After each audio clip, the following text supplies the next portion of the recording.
ఇప్పుడు పరిస్థితి ఏంటి? గురుజీ ఇంకా పెరుగుద్ది అన్నారు, అలాగే ఎట్టి పెట్టుకున్నారు. అది 1,60,000 పోయింది, ఇంకా పెరుగుద్దంట, 2 లక్షలు అయిద్దంట అనుకున్నారు. వెండి కూడా అంతే, 4 లక్షలు అయిద్దంట, 6 లక్షలు అయిద్దంట, 10 లక్షలు అయిద్దంట అనేది అట్టి పెట్టుకున్నారు. ఇప్పుడు ఏమైంది, రోజు తగ్గడం మొదలు పెట్టేసరికి హార్ట్ అటాక్. ఇప్పుడు వీళ్ళు అమ్ముదామంటే కొనేవాళ్ళు. ఓకే, ఇప్పుడు వీళ్ళు షాప్కి వెళ్ళి బంగారం కొనుక్కోండి సంగతి సమాచారం అంటే మేము 1,20,000 కొన్నామండి అంటే 1,10,000కి అయితే 10,000 నీకు నష్టమేగా. అంతే కదా. అట్లా నష్టపోయిన వాళ్ళు చాలా మంది ఉన్నారు. నన్ను కూడా ఇప్పుడు కూడా ఫోన్ చేసి అడుగుతుంటారు, ఏదండి బంగారం కొన్నామండి మరి ఉంచేసుకోమంటారా, అమ్మేసుకుంటారా సంగతి సమాచారం అంటే నేను అడిగేది వాళ్ళని ఒకటే, నువ్వు అప్పు చేసి కొన్నావా, నీ సేవింగ్స్లో నుంచి కొన్నావా అని అడిగా నేను. ఈ కొంతమంది ₹3 వడ్డీ తీసుకొని కొన్నామండి అన్నారు. అట్టయితే ఇమీడియట్గా అమ్మేసుకో, కనీసం ఆ వడ్డీ అన్న సేవ్ అవుతుంది నీకు, ఇది మటుకు తగ్గుతుంది. అది ఏప్రిల్ మే దాకా ఇలాగే ఉంటుంది అని చెప్పాను నేను. ఓకే, సో అందుకని బంగారంతో సామాన్య మానవుడు వ్యాపారం చేయవద్దు. ఇది చాలా పెద్దవాళ్ళ చేతుల్లో ఉండేటువంటి పని. ప్రధానమంత్రి మోడీ చేతిలో లేదు, ముర్ము గారి చేతిలో లేదు, ట్రంప్ గారి చేతిలో లేదు, ఇంగ్లాండ్ ప్రైమ్ మినిస్టర్ చేతిలో లేదు, ఎవరి చేతుల్లోనూ లేదు. ఇది ఒక పెద్ద మాఫియా. ఇందులో అంతా కలిపి మ్యాక్సిమం 100 మంది కంటే ఎక్కువ ఉండరు, ఒక 5-6 చేసినటువంటి పని. ఓకే, అంతే.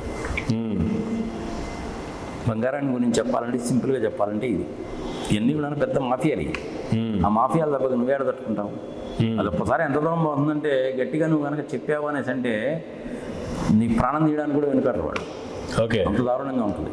ఇంకొక విషయం చెప్పనా గురుజీ, వీడు కూడాను మన కాంపిటీషన్ వస్తున్నాడు అని కనుక తెలిస్తే, వీడు కూడా టన్నుల్లో బంగారం కొంటున్నాడు సంగతి సంవత్సరం, వీడు మన కాంపిటీషన్ వస్తున్నాడు, వీడు గ్యాంబ్లింగ్ చేస్తున్నాడు అని తెలిస్తే, వాడు ఒక విమానంలో ప్రయాణం చేస్తుంటే విమానాన్ని మొత్తాన్ని కూడా కూల్ చేయడానికి కూడా వాళ్ళు వెనుకాటం.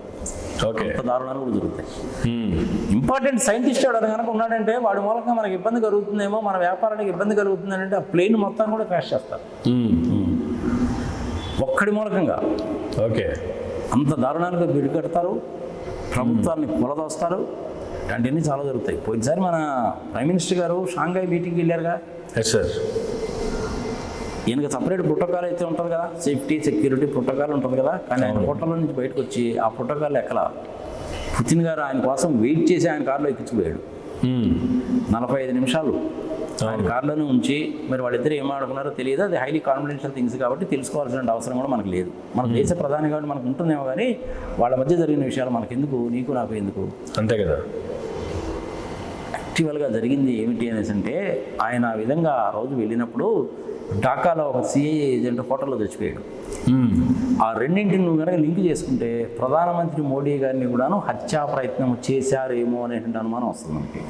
ఓకే, అలాంటి వాటి దాష్టికాలకు కూడా చేయడానికి కూడా వాడు వెనుకాడు. ఓకే, అందుకని బంగారం పెరిగిందా తగ్గిందా దీని గురించి అదే పనిగా డిస్కషన్ చేయడం అనేటువంటిది పనికి మారిన పని, దండగా మారిన పని. నువ్వు నేను ఏమన్నా రోజు 10 గ్రాముల బంగారం కొంటున్నావా, గుండె మీరు చేసుకుని చెప్పాను కొండలేదుగా. మరి అది పెరిగితే ఎందుకు తగ్గితే ఎందుకు, నీకు నాకు ఎందుకు చెప్పు. పనికి మాలిన విషయం కదా. ఈ పనికి మాలిన విషయాన్ని గురించి 100 మంది టీవీ ఛానల్స్ గంటల తరబడి అదే పని డిస్కస్ చేయడం ఎందుకు. దిక్కుమాలిన డిస్కషన్ కాకపోతే సింపుల్ థింగ్. పెళ్ళిళ్ళు జరుగుతున్నాయి, ఎంతకంత బంగారం పెట్టుకోవాలి. ఒక 100 గ్రాములు 10 గ్రాములు 50 గ్రాములు వాళ్ళ ఆర్థిక స్తోమతను బట్టి కొనుక్కోవాలి. అప్పుడు కొనుక్కో.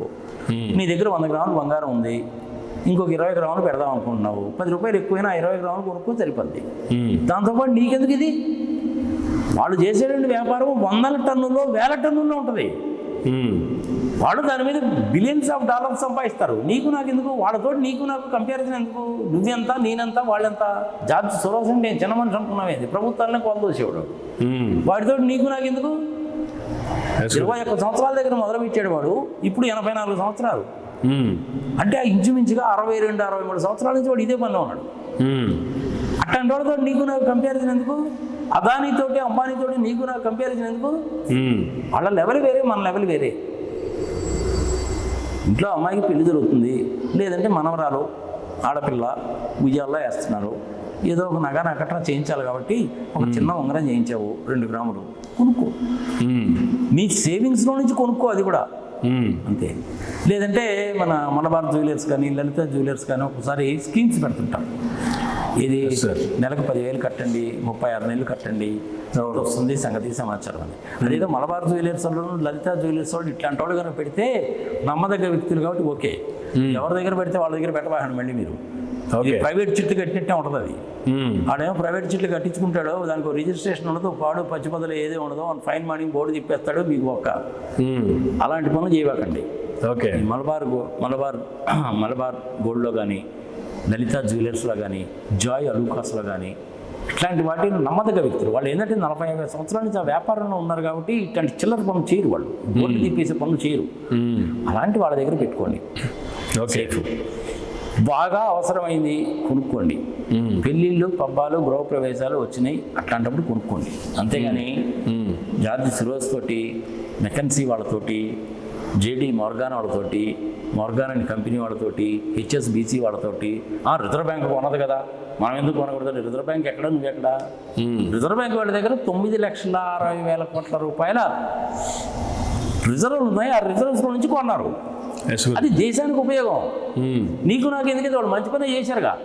అంతే కదా. అదే రిజర్వ్ బ్యాంక్ దగ్గర ఉన్నటువంటి డబ్బుల్లో 1,60,000 కోట్ల రూపాయలు అనేటువంటిది మోడీ గారు తీసుకొని, సుజనా చౌదరి, విజయ మాలవ్య వాళ్ళు బ్యాంకులకు డబ్బులు ఎగ్గొడితే ఆ బ్యాంకును బలోపేతం చేయడానికి రిజర్వ్ బ్యాంకులో ఉన్న రిజర్వ్స్ని తీసుకొని మోడీ గారు చేశారు. వీళ్ళ దగ్గర డబ్బులు వసూలు చేయడం అనేది చేతగాక రిజర్వ్ బ్యాంక్ వాళ్ళ దగ్గర నుంచి తీసుకున్నాడు ఆయన. రిజర్వ్ బ్యాంక్ వాళ్ళ నిబంధనలకు అది విరుద్ధం యాక్చువల్గా. ఓకే. రిజర్వ్ బ్యాంక్ వాళ్ళు ఆ రిజర్వ్స్ని ఎప్పుడు ఉపయోగించాలంటే ఇక మనకి ఇటువంటి పరిస్థితుల్లోనూ ఏదీ లేదు. తాగడానికి నీళ్లు లేవు, తినడానికి తిండి లేదు, విదేశీయులు దాడి వచ్చింది, మనం తినడానికి ఫుడ్ గ్రెయిన్స్ లేవు మన దగ్గర అన్నప్పుడు ఆ డబ్బుల్ని రిజర్వ్ బ్యాంక్ ఆఫ్ ఇండియా వాళ్ళు బయటికి తీసి ఉపయోగిస్తారు. దేశ రక్షణ కోసము, ప్రజల రక్షణ కోసం మాత్రమే ఆ డబ్బులు ఉపయోగించాలి. అది నిబంధన. ఓకే. సరే, మన మోడీ గారు 1,76,000 రూపాయలు ఈ సుజనా చౌదరి లాంటి వాళ్ళు చేసిన పనికిమాలిన పనులకి బ్యాంకులకు ఇచ్చాడు. అది కూడా తప్పే అదని చెప్పాలంటే. మోడీ గారు పని చేస్తున్నప్పుడు కానీ ఏం చేస్తాం, పొలిటికల్ ప్రెజర్స్ కాబట్టి ఆయనకి ఇష్టమైన గవర్నర్ పెట్టుకున్నారు, ఆ పని చేసుకున్నారు. ఇది కూడా ప్రజలకు తెలియాలి కాబట్టి చెప్తున్నాను నేను. ఇట్లా ఉంటుంది. మన వాళ్ళు ఏం చేస్తారనుకున్నావు, బ్యాంక్ ఆఫ్ ఇంగ్లాండ్లో మాత్రమే పెడతారు ఈ బంగారాన్ని. స్విస్ బ్యాంకులో పెట్టరసమా? స్విస్ బ్యాంకులో రిజర్వ్ బ్యాంక్ ఆఫ్ ఇండియా వాళ్ళు ఈ స్విస్ బ్యాంకులో కానీ తీసుకెళ్ళి ఆ బంగారంగా పెట్టుకుంటే వాడికి ఛార్జెస్ కట్టాలి. అందుకని ఆ పని చేయరు. ఓకే. బ్యాంక్ ఆఫ్ ఇంగ్లాండ్లో పెడతారు. అది సేఫెస్ట్ ప్లేస్ అది. అందుకని బ్యాంక్ ఆఫ్ ఇంగ్లాండ్లో పెడతారు. వరల్డ్ బ్యాంక్లో, వీళ్ళ బ్యాంక్లో పెట్టరు. వరల్డ్ బ్యాంక్ అనేది పేరుకి బ్యాంకే కానీ వాళ్ళు అప్పుడు ఇస్తారు కానీ ఇట్లా పనులు చేయరు. రిజర్వ్ బ్యాంక్ ఆఫ్ ఇండియాలో కూడా బంగారం ఉంటుంది. ఓకే. నువ్వు ఈ కంప్యూటర్స్కి సంబంధించిన కొన్ని చిప్స్, కనెక్టర్స్ అవి తయారు చేయడానికి బంగారం కొనుక్కోవాలి. అది కేజీలో కొంటారు, 1 కేజీ 2 కేజీలు కొంటారు. బాంబే వెళ్ళి తెచ్చుకుంటారు. హైదరాబాద్లో కూడా ఉండదు, నువ్వు బాంబే వెళ్ళి తెచ్చుకోవాలి. దానికి ఇండెంట్ పెట్టాలి, నీ కంపెనీకి సంబంధించిన రిజిస్ట్రేషన్, ఇన్కమ్ ట్యాక్స్, జిఎస్టీ అన్నీ చూపిస్తే డబ్బులు కట్టించుకొని 1 కేజీ 2 కేజీలు ఇస్తారు. పోయేటప్పుడు రిజర్వ్ బ్యాంక్ ఆఫ్ ఇండియాకి డబ్బులు కడతా, వచ్చేటప్పుడేమో దాన్ని మామూలు సూట్ కేసులోనే తెచ్చుకుంటారు. వాళ్ళు పక్కగా రిసీట్ ఇస్తారు కాబట్టి ఫ్లైట్స్లో కూడా మనకేం ప్రాబ్లం ఉండదు. సరే, శంషాబాద్ ఎయిర్పోర్ట్లో అప్పుడప్పుడు దుబాయ్ నుంచి బంగారం తీసుకొస్తే పట్టుకోవడం చూసాంగా. కారణం ఏంటంటే అక్కడ చీపు, అక్కడ ఫ్రీ మార్కెట్ అది. ఓకే. బంగారాన్ని ప్రపంచవ్యాప్తంగా కంట్రోల్ చేసేటువంటి ప్లేసెస్ అంటే 2, ఒకటి లండను, 2 దుబాయ్. ఓకే. లండన్లో వాడు పర్ఫెక్ట్గా చేస్తారు, ప్రభుత్వ అధీనంలో ఉంటుంది. కానీ దుబాయ్ వారు అటు కాదు. ఓకే.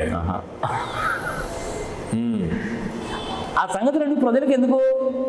అంబానీకి ఎన్ని కేజీలు బంగారం ఉంది, అదానీకి ఎన్ని కేజీలు బంగారం ఉంది, రిజర్వ్ బ్యాంక్ దగ్గర ఎంత ఉంది, మోడీ గారి దగ్గర ఎంత ఉంది, ఇవన్నీ నీకు నాకు ఎందుకు? సామాన్య మానవుడికి 2 ఏళ్ళకి 3 ఏళ్ళకి ఒకసారి 10 గ్రాములు బంగారం కొంటే మనం చాలా ఎక్కువ. ఇంకా అట్టప్పుడు మనకి ఎందుకు వీటిని గురించి? ₹3 వడ్డీకి తీసుకొని బంగారం కొనడం ఏంది? పని వాటలేని పని కదా అది, బుద్ధి తక్కువ పని కదా. ఆ పని చేయడం ఎందుకు? ఆ వడ్డీ కట్టలేక మళ్ళీ నువ్వు నష్టానికి అమ్ముకోవడం ఎందుకు? ఆ వడ్డీ కట్టడం ఎందుకు? ఆత్మహత్య చేసుకోవడం ఎందుకు? మొగుడు పిల్లలు తగాదాలు పెట్టుకోవడం ఎందుకు? కుటుంబాలు విచ్ఛిన్నం చేసుకోవడం తప్ప ఇంకా దేనికన్నా ఉంటుందా? ఈ టీవీ ద్వారా నేను అందుకే చెప్తున్నాను, అలాంటి పని కూడా చేయకండి. షేర్స్ విషయంలో, బంగారం విషయంలో ఒళ్ళు దగ్గర పెట్టుకొని మీకున్న సేవింగ్స్ని ఉపయోగించి మీ ఆర్థిక స్తోమత ఏందో పరిశీలించుకొని కొనుక్కోండి.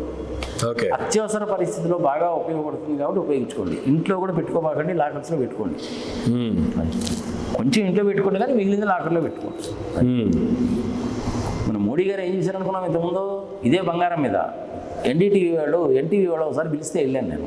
అప్పుడు మన తెలుగుదేశం పార్టీలో పనిచేస్తున్నాం, ఏదో మహిళా విభాగంలో ప్రొఫెసర్ జ్యోత్స్నా గారని ఆవిడ వచ్చింది ఆ రోజు. ఇదే బంగారానికి సంబంధించిందే విషయం. ఆ క్లిప్పింగ్ ఎక్కడ దొరుకుతుందేమో చూడు. మోడీ గారు ఒక స్కీమ్ తీసుకొచ్చారు సార్. ఏంటి ఆ స్కీము అంటే, మీ దగ్గర ఉన్న బంగారం మాకు ఇచ్చేయండి, నేను నీకు బాండ్స్ ఇస్తా, okay 6% interest 7% interest gold bonds ఇస్తా అని దానికి కొన్ని కండిషన్ అనేవి పెట్టారు. ఓకే ఆయన ఆ స్కీమ్ పెట్టడం అనేటువంటి దాంట్లో ప్రధాన ఉద్దేశం ఏంటంటే, మన దగ్గర పోగు చేసుకున్నట్టు దీనికేమో మనకేమో బాండ్లు ఇస్తారు 5 ఏళ్ళకి 6 ఏళ్ళకి ఇంత రేట్ ఆఫ్ ఇంట్రెస్ట్ కానీ, ఆ బంగారాన్ని తీసుకెళ్ళి విదేశాల్లో తాకట్టు పెట్టి డబ్బులు తీసుకొచ్చి, అంటే అప్పు అనమాట ఒక రకంగా, ఓకే ఏదో చేయాలని చూశాడు ఆయన. ప్రజలలో తీవ్రమైన వ్యతిరేకత వచ్చింది కాబట్టి ఆయన డ్రాప్ చేసుకున్నాడు దాన్ని. ఓకే ఇంకా అప్పుడు కుదరలేదు కదా. అంతే కదా. దాని తర్వాత ఏం చేశారు, మళ్ళీ బాండ్స్ అని చెప్పి తీసుకొచ్చారు. ఆ బాండ్స్ ఏంటి, ఎలక్టరల్ బాండ్స్. అది బాగానే సక్సెస్ అయింది. సుప్రీంకోర్టు వాళ్ళు పళ్ళు రాలగొట్టేశారు. ఆ వ్యవహారం కూడా తెలిసిందే. కానీ దేశ ప్రధానులైనా ముఖ్యమంత్రులైనా అప్పుడప్పుడు ఇలాంటి పనులు చేస్తూ ఉంటారు.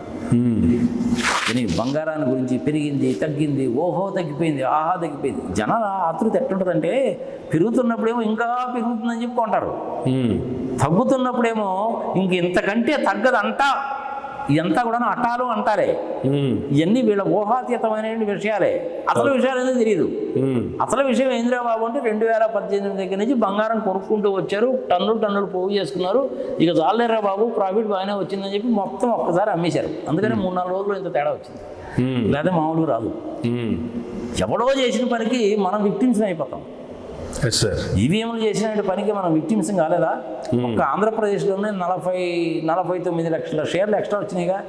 ఒరిస్సాలో అదే జరిగింది, మహారాష్ట్రలో అదే జరిగింది. సంగతి సంవత్సరం చూసాంగా మనం. ఇది మన దేశంలో జరిగిన వ్యవహారమేగా. అవును, బంగారం కూడా అలాగే ఉంటుంది. ఇంకెంతకంటే బంగారాన్ని గురించి చెప్పుకోవడం అవసరమేనబ్బా. రిజర్వ్ బ్యాంక్ వాళ్ళు పన్నది చెప్పాను, జార్జ్ సొరోస్ మిగిలిన బ్యాంకులు చెప్పాను, మన ఇండియాలో ఎంత బంగారమో చెప్పాను, మోడీ గారు ఇంతకుముందు బంగారాన్ని గురించి ఏం చేశారో చెప్పాను, ఎట్లా ఉపయోగపడుతుందో చెప్పాను, అప్పు చేసి కొనొద్దని కూడా చెప్పాను. షేర్ల వ్యవహారంలో కూడా ఇదే జరుగుతుంది. ఓకే, వీళ్ళందరూ కూడా మాఫియాలు. మరి మాఫియాలు ఎంతమంది ఉన్నారు ప్రపంచంలో? ఒక్క నిమిషంలో ప్రజలకు కూడా తెలుస్తుంది. డ్రగ్ మాఫియా అందరికి బాగా తెలిసిందేగా. అవును. ఫార్మాస్యూటికల్ మాఫియా, ఫారెస్ట్ మాఫియా అంటే అడవులు కొట్టేయడం. శేషాచలం అడవులో జరిగిందని తెలుసుగా మనకి. Forest mafia, financial mafia, gold mafia, telecommunications mafia, ఆయుధాల మాఫియా, ఓకే, ఆయిల్ మాఫియా. వీళ్ళందరూ మాఫియాలే. ఓకే, ఫ్యూచర్లో రాబోయేటువంటి కొత్త రకమైన మాఫియా ఏంటి అనేసి అంటే, ఇన్ఫర్మేషన్ మాఫియా, శాటిలైట్ మాఫియా. ఈ 2 రాబోతున్నాయి. ఓకే, అందుకని మీరు వేరే వాళ్ళకి ఆధార్ కార్డు ఇచ్చినా, పాస్పోర్ట్ డీటెయిల్స్ ఇచ్చినా, పాస్వర్డ్ ఇచ్చినా ఒళ్ళు దగ్గర పెట్టుకొని జాగ్రత్తగా చేయండి. అది మీ ఒక్కటి, మీరు ఏదో పాప మా ఫ్రెండ్ అమరికి ఇచ్చానని చెప్పి నేను అనుకుంటాను, కానీ you are a fool. You will become an idiot, you will become a victim. నీ బ్యాంకులో ఉన్న డబ్బులు గిబ్బులు, నీ సంగతి సమాచారం మొత్తం తెలిసిపోతాయి. ఓకే, పాస్పోర్ట్కి సంబంధించిన నెంబర్లతో సహా నువ్వు ఏ దేశాలకు వెళ్ళావు, ఎన్ని డాలర్లు కొన్నావు, ఏంటి సంగతి సంవత్సరం మొత్తం ఇన్ఫర్మేషన్ తెలిసిపోద్ది. ఆర్టిఫిషియల్ ఇంటెలిజెన్స్ అని ఇవాళ మనం అదే పనిగా అనుకున్నటువంటిది అదొక పెద్ద నీటి బుడగలాంటిది. దాని విషయాన్ని గురించి పెద్దగా ఆలోచించబాకండి. బంగారం విషయము, షేర్ల విషయము, ఆర్టిఫిషియల్ ఇంటెలిజెన్స్ విషయాల గురించి సామాన్య మానవులకి నీకు నాకు అనవసరం. అంతే. ఓకే, చాలేపా, ఇంకెందుకంటే ఎందుకు. గురూజీ, వీటన్నిటితో పాటు ఆయిల్ మాఫియా. రోజు ఆయిల్ రేటు పెట్రోల్ రేటు పెరుగుతున్నాం, చూస్తూనే ఉన్నాగా. అవును, అది కూడా ఒక పెద్ద మాఫియా. ఆయుధాల మాఫియా, ఆయిల్ మాఫియా, ఇవన్నీ పెద్ద మాఫియాలు. ఎక్కువ మాట్లాడకోసమా? ఎక్కువ మాట్లాడామంటే చెప్పే కదా నేను కనుక. ఒకడో ఇద్దరో ఇట్లాంటి వాళ్ళు నా కాంపిటీషన్ వస్తున్నారు అని చెప్పి తెలిస్తే, విమానంలో ట్రావెల్ చేస్తే విమానానికి పిలిచేస్తారు. Be careful. ఓకే, అది right Guruji. Thank you very much.